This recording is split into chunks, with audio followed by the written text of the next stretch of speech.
O corregedor da Câmara dos Deputados, que analisa as denúncias sobre os parlamentares que participaram dessa obstrução, ele deve pedir hoje mais prazo para análise. Quem tem as informações para a gente em Brasília é a repórter Aline Beckett. Pois não, Aline?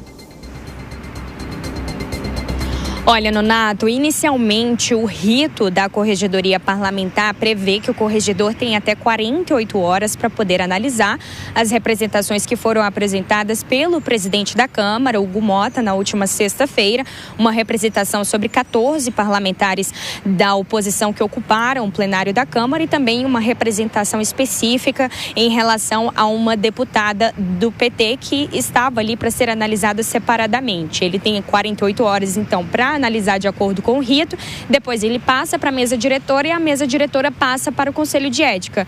No entanto, nos bastidores do partido do PSD, conforme apurei, Diego Coronel, do PSD da Bahia, considerou esse prazo, então, curto para poder fazer essa análise. E aí ele ignora uma resolução interna de 2009 que garante aos deputados o direito à defesa prévia com um prazo de 5 dias úteis, então, para poder se manifestar.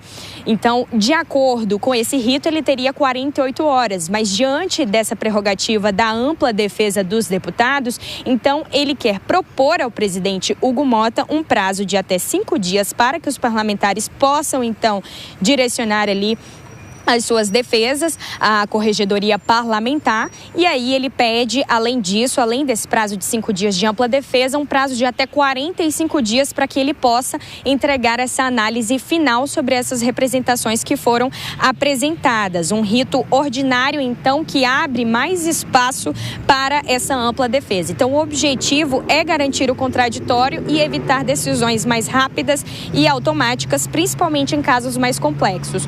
O martelo vai ser batido na reunião de líderes que está prestes a acontecer às 10 horas da manhã, acontece na Câmara dos Deputados. Os líderes vão se reunir ali e o corregedor deve conversar com o presidente da Câmara, Hugo Motta, para saber se esse prazo vai ser considerado pelo presidente. Lembrando que são representações contra deputados, especialmente da oposição, que ocuparam o plenário na semana passada por cerca de 30 horas, isso em protesto, por conta da prisão domiciliar decretada ao ex-presidente Jair Bolsonaro. Então a gente segue por aqui acompanhando essa repercussão e essa expectativa para saber se o corregedor terá mesmo esse prazo de até 45 dias para poder fazer a análise dessas representações ou se vai ser considerado um prazo longo, até porque a gente sabe que cai no esquecimento esses casos quando se estende um prazo grande assim para uma análise no Congresso Nacional. Então pode ser que seja aceito um prazo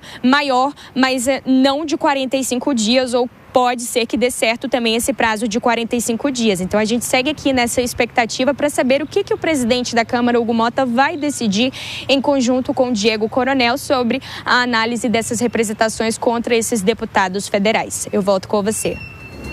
Obrigado, Aline Beckett, direto de Brasília. É assunto para a gente trazer aqui Deise Ciocari e José Maria Trindade também para comentar o tema.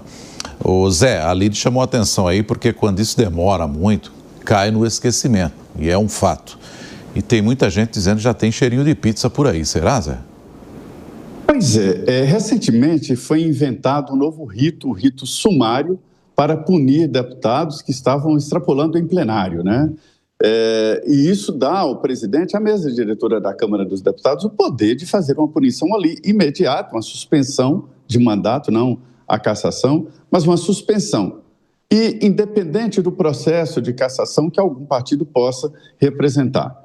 Me disse um parlamentar experiente ontem no Congresso Nacional, nós estamos vivendo um momento em que vaca não conhece bezerro no meio do pasto. O que ele quis dizer com isso?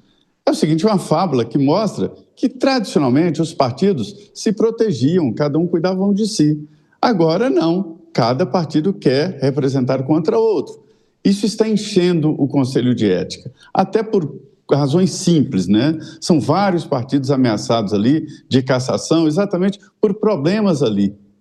Ninguém por corrupção, ninguém por roubo de emendas parlamentares. Tem deputado réu no Supremo Tribunal Federal, deputado ficou preso e não foi cassado. Estão preocupando com essas briguinhas de plenário e não com o momento sério que o Conselho de Ética foi criado e foi planejado para evitar esse tipo de ladrão sentado nessas cadeiras nobres do Congresso Nacional. As briguinhas estão tomando conta desses debates políticos. Não é isso que o Conselho de Ética deve trabalhar principalmente, mas com o decoro, com a alta produção. É assim que deve ser. Ou seja, o Congresso está perdido nessas briguinhas e se esquece dos problemas principais.